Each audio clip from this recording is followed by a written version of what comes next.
sebuah film yang diangkat dari kisah nyata. Nah, ketika ditawarin film Lembayung ini, ya nggak ada alasan buat nolak juga gitu. Karena apalagi karakter yang menceritakan juga karakternya Pika.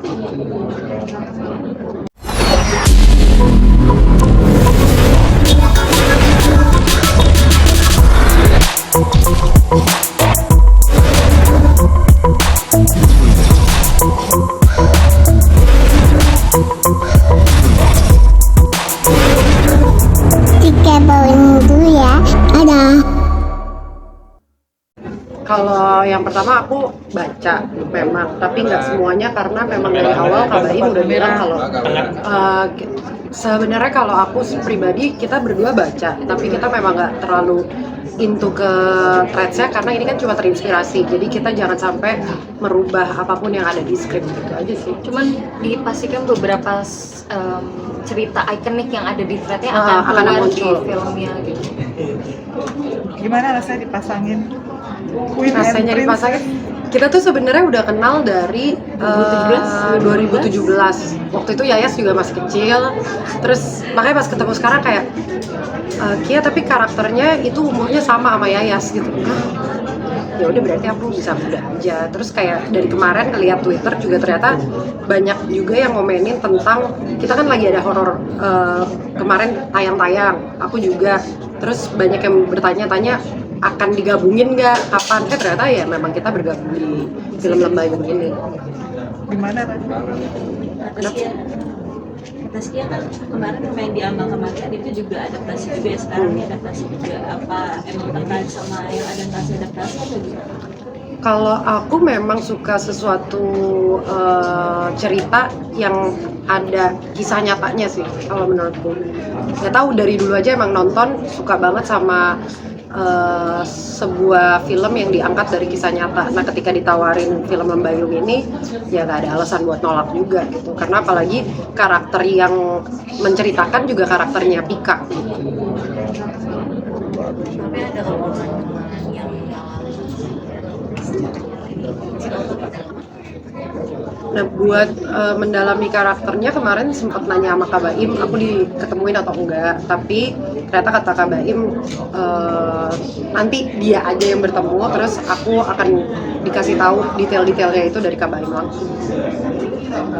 Kan nggak sih, beda nih film horor bisa jadi hantunya atau yang ditakut-takutin tiba-tiba harus pakai hijab karena banget gitu. Ya itu menurutku kan sebenarnya karakter itu kan salah satu anugerah yang bisa kita dapat, pasti ada pelajaran yang bisa kita ambil dari karakternya.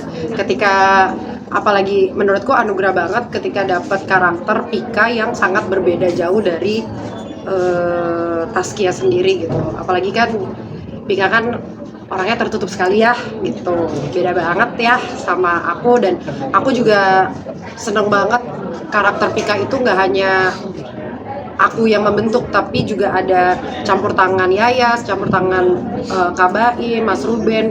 Jadi semoga nanti menjadi Pika yang utuh. Ada beban tersendiri nggak sih? Kan kalau bisa nyata ada orang yang langsung atau yang ngalamin dibanding cerita itu dibuat sendiri oleh penulis, ada beban nggak? Karena memerankan asli gitu. Semua karakter menurutku jangan dibikin jadi beban sih, udah kita jalanin aja. Semakin kita pikirin, semakin kita jadiin beban, itu nanti takutnya nggak datang dari hati. Sedangkan alhamdulillah juga aku dapat partner main yang jadi teman dekat itu Yayas. Aku ngerasa jadinya kayak ya udah kayaknya di sini kita jalanin aja ya gitu. Dan aku dari awal udah ngomong sama Yayas, kita main pakai perasaan ya di sini, jangan main asal main, tapi kita emang bener-bener nge-build karakter itu punya background story, kita Arum sama Pika seperti apa, jalannya akan seperti apa, dan jangan dibikin jadi beban. Makanya kita selalu ngomong kita harus nguatin satu sama lain, karena banyak adegan-adegan yang sangat-sangat susah, banyak adegan emosional juga, jadi harus kerjasama dengan baik. Sendiri gimana? Ya, kurang lebih sama sih, karena pressure itu pasti dari diri kita sendiri gitu. Makanya senang banget pada saat proses reading ketemu sama tim yang semuanya saling bantu, gak hanya egois terhadap karakter mereka, tapi kita saling membantu dan saling kayak pikiran kita dijadiin satu gitu visi misinya, karena apalagi kalau kita baca cerita, pikiran orang kan beda-beda pasti kan. Itu juga mungkin kalau kita jadiin beban karakter kita harus sesuai sama semua orang, akan susah karena gambaran orang terhadap sebuah cerita kan pasti karakternya harusnya kayak gini, nggak semuanya pemikirannya sama gitu. Jadi kita mencoba menjadi yang Pika dan Arum yang terbaik aja nanti di filmnya. Terus Yayas gimana main sama Dava jadi pasangan? Ternyata sebenarnya aku dan Dava masih ada saudara jauh, jadi pada saat kayak ditawarin dan Dava yang main, oke, ternyata ini reuni keluarga jauh dan main di sini. Senang sih, senang. Udah kan udah main di beberapa film horor gitu, ini lagi horor dan bersama eksplorasi karakter dan juga mungkin cerita di horor itu apa sih yang mungkin kalian pelajari di setiap judulnya gitu. Aku sebenarnya sama-sama aja atau ternyata menemukan range yang luas. Aku sih ngerasa mungkin pertanyaannya tuh banyak yang bilang kayak kenapa sih lu suka banget sama horor gitu kali ya. Terus kayak apa pelajarannya, banyak menurutku.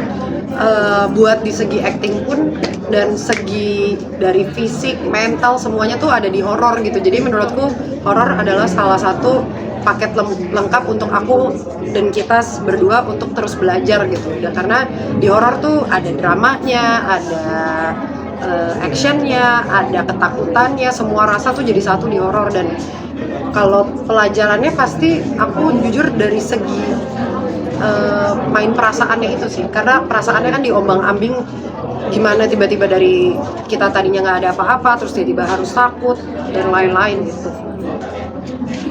Kasihan kamu udah 2 kali main yang adaptasi, nanti apakah akan kapok atau masih mau buka proyek-proyek yang lain yang adaptasi? Jadi sih aku tidak pernah keluar gue.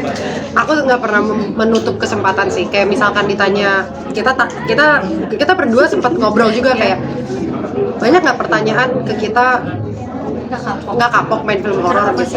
Kenapa masih main film horor? Atau nggak abis Lembayung nanti ada film horor lagi nggak atau apa ya? Pokoknya intinya kita nggak menutup kemungkinan untuk apapun karena di sini juga masih belajar, nggak pengen ngebatasin diri harus di horor doang, harus di drama doang, harus di action doang gitu. Jadi masih pengen mencoba segala macam gitu. Karena menurutku di umur kita yang masih segini, walaupun beda umur kita berapa sih? Hampir 10 tahun ya, tapi ngerasanya kita harus tetap saling harus terus belajar sih untuk menjadi yang terbaik. Betul.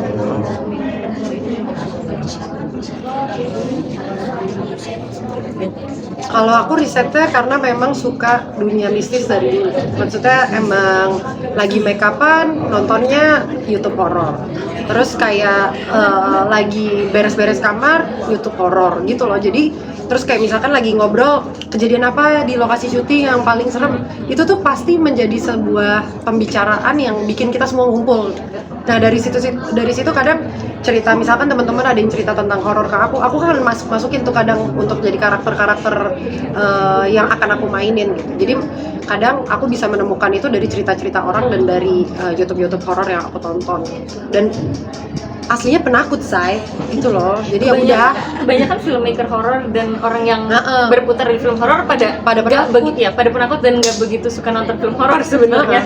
Tapi semakin lari malah makin dikejar untuk ayo masuk di project horor. Nah salah satunya mungkin yang bisa aku bilang tertarik di film Lembayung ini kan salah satunya juga diceritakannya itu di dalam rumah sakit, di klinik gitu. Dan saya itu takut sekali sama rumah sakit karena pernah punya kejadian-kejadian di rumah sakit yang kayaknya bisa deh feelingnya gue masukin di film Lembayung gitu. Nah itu sih. Film-film kalian yang horor kan masuk di box office gitu, sekarang dipadukan berdua gitu. Apakah ada feeling kayak waduh ini ada mesti?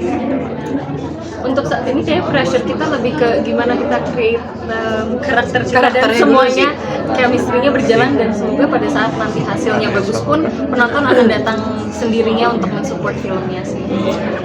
Soalnya kayak ngerasanya ya itu tadi balik lagi sih, nggak mau dijadiin beban karena misalkan apakah ini bakal jadi box office atau enggak. Menurutku sih yang penting semuanya itu bisa menerima karyanya dengan baik, kita ngerjainnya juga dengan baik, itu akan menjadi nilai plus gitu. Dan itu kalau memang penontonnya datang sendiri tuh kayak alhamdulillah banget. Oke. Wabillahi taufiq wal hidayah. Wassalamualaikum warahmatullahi wabarakatuh.